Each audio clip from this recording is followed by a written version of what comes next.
to a largely Greek and Gentile culture. Christianity had now spread, and the problem was how to present Christianity in such a way that a Greek would understand it.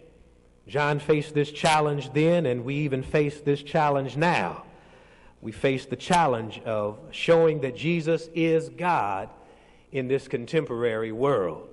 We face the challenge of attempting to articulate God in Christ to a plurality of thought processes, a plurality of cultures. We live right here in New York City, the largest city in the world and the only city where every culture converges.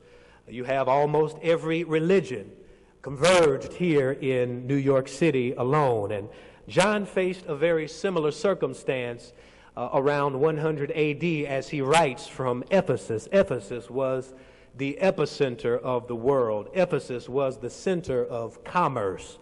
Ephesus was a place heavily populated by Greek Hellenistic thought.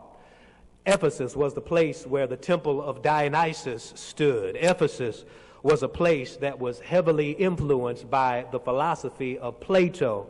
Ephesus was a place where heresy ran rampant. There were new heresies growing almost daily.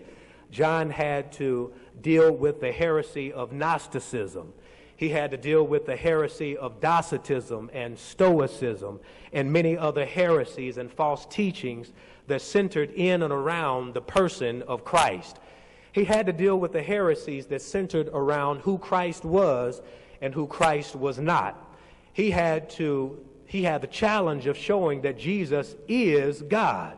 There were many heresies that taught that Jesus was not God incarnate, but that Jesus was merely a created being of God, that Jesus was an angel of sorts, that Jesus was an epiphany or merely an appearance of God, that he was not truly God in the flesh. There were heresies that Jesus had not truly risen from the dead, that he was merely a personification. Even today, the Mormons teach that Jesus is the half-brother of Satan. And so there are many heresies that exist that must be corrected, and John faced that challenge. And so John found a way to thread both Greek and Jewish culture, as he found that there was one common concept that both held and understood, and that was the concept of the Word. They both had this idea and philosophy of the Word.